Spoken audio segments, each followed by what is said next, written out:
मित्रों, एक बार वर्धमान नगर के राजा धर्मराज अपनी तीनों रानियों के साथ बगीचे में टहल रहे थे। उस समय रात्रि का प्रथम पहर था।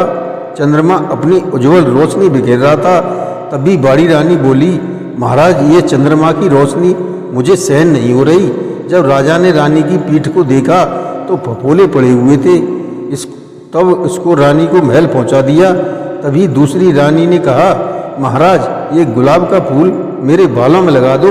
लेकिन फूल बालों में लगने की बजाय रानी के पैर पर गिर पड़ा, जिससे रानी के पैर पर घाव हो गया। तो दूसरी रानी को भी महल पहुंचा दिया गया। अब तीसरी रानी बगीचे में दोनों रह गए थे। थोड़ी देर बाद रानी सर पकड़कर बैठ गई और पूछने पर बताया, महाराज, कहीं दूर कोई मूसल चला रहा है, इससे मेरे सर में दर्द हो रहा है। अब हमें सिर्फ ये जानना है कि राजा की तीनों रानियों में सबसे नाजुक रानी कौन सी है। इसलिए इस कहानी को अंत तक जरूर सुनें और सब्सक्राइब कमेंट करके बेल आइकन दबाना न भूलें। शेयर अवश्य करें। धन्यवाद। नमस्कार, मैं रणबीर सिंह लोटस एंटरटेनमेंट में आपका हार्दिक स्वागत करता हूं। मित्रों, शमशान में पहुंचकर विक्रम ने बेताल को अपने बस में कर लिया और अपनी पीठ पर लादकर साधु के पास चल दिया। विक्रम, मेरा बोझ उठाए हुए घनी अंधेरी रात में इस वीराने में चलते चलते तुम थक जाओगे। इसलिए तुम्हारा बोझ हल्का करने के लिए मैं एक कहानी सुनाता हूँ। तुम्हारा समय भी बीत जाएगा और रास्ते की थकान भी महसूस नहीं होगी। और याद रहे, मेरी शर्त वही है कि तुम कुछ बोलना नहीं।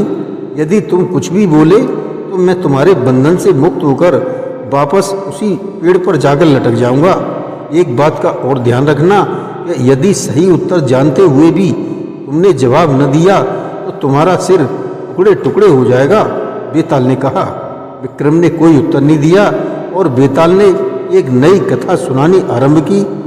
वर्धमान नगर में धर्मराज नाम का एक राजा राज्य किया करता था। उसकी दो रानियां थीं, दोनों ही बहुत नरम स्वभाव की थीं। राजा धर्मराज उनका बहुत ध्यान रखता था। इसी नगर में एक मंदिर के पुजारी का नाम पंडित जगत राम था। मंदिर में उसके साथ उसकी पौत्री रूपा भी रहा करती थी। रूपा अब विवाह योग्य हो गई थी, इसलिए जगत राम हर समय उसके विवाह के बारे में सोचकर चिंतित रहने लगा था। एक बार धर्मराज मंदिर में पूजा करने के लिए आया और रूपा को देखकर उस पर मोहित हो गया। उसने उसी समय यह फैसला कर लिया कि वह रूपा को अपनी तीसरी रानी बनाएगा। राजमहल में वापस पहुंचकर उसने अपने दूत के द्वारा पंडित जगतराम के पास रूपा का विवाह करने का प्रस्ताव भेज दिया। राजा का प्रस्ताव मिलने पर पंडित जगतराम बेहद चिंतित हो उठा। उसकी चिंता की वजह यह थी कि एक तो राजा की पहले से दो रानियां थी और दूसरी चिंता यह थी कि राजा की उम्र रूपा से बहुत अधिक थी। पंडित जगतराम इस प्रस्ताव को अस्वीकार करके राजा का अपमान भी नहीं करना चाहता था, लेकिन उत्तर तो देना ही था। अतः उसने राजा के दूत को रूपा की कम उम्र का कारण बताकर वापस भेज दिया। दूत ने जाकर राजा को यह संदेश दे दिया। अगले दिन सवेरे राजा स्वयं ही मंदिर पहुंच गया और पंडित जगतराम के चरण स्पर्श करके कहा, पंडित जी, आप बेकार में चिंता में डूबे जा रहे हैं। मैं आपको विश्वास दिलाता हूँ कि रूपा को किसी भी प्रकार का कष्ट नहीं होने दूंगा। राजा के द्वारा स्वयं आग्रह करने पर पंडित जगतराम मना न कर सका और उसने इस विवाह के लिए स्वीकृति दे दी।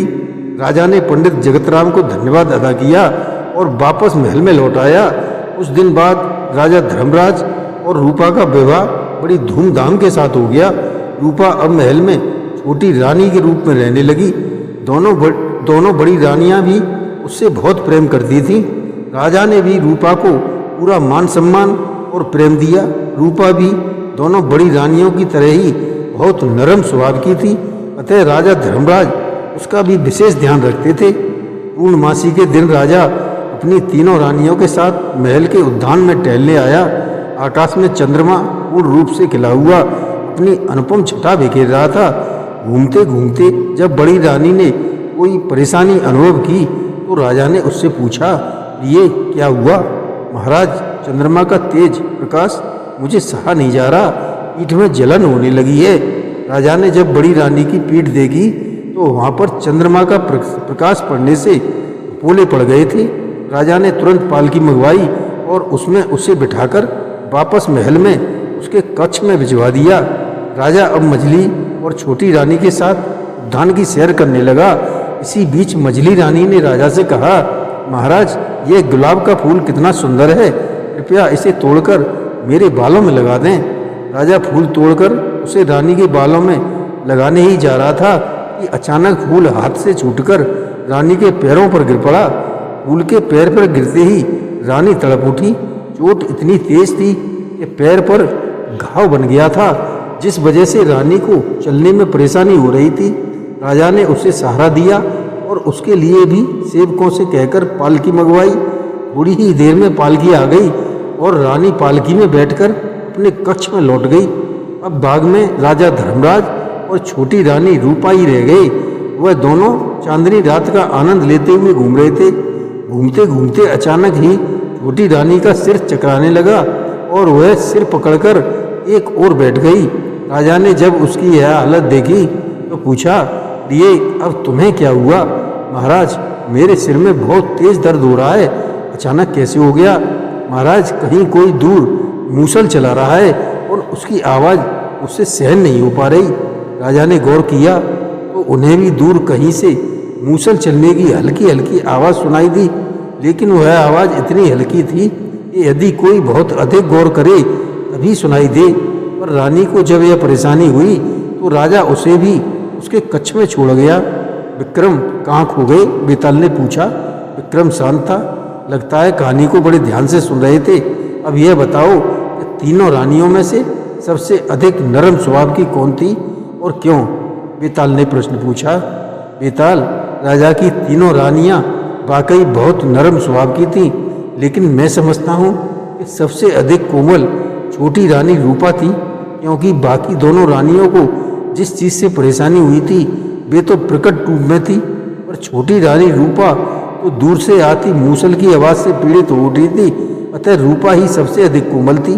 बिल्कुल ठीक कहा तुमने विक्रम, तुम निश्चित ही न्यायप्रिय राजा हो, किंतु तुम मेरी शर्त भूल गए। क्योंकि तुम बोल पड़े इसलिए मैं जा रहा हूँ, मेरे पीछे मत आना, तुम मुझे पकड़ नहीं पाओगे। कहते हुए बेताल विक्रम की पकड़ से आज़ाद होकर शमशान घाट की ओर उड़ चला। उड़ते उड़ते वह आगे बोला, मैंने पहले ही कहा था विक्रम, यदि तुम कुछ भी बोले तो मैं आज़ाद हो जाऊंगा। मैं जा रहा हूँ, मेरे पीछे आना व्यर्थ है, तुम लौट जाओ विक्रम। किंतु विक्रम कहाँ मानने वाला था।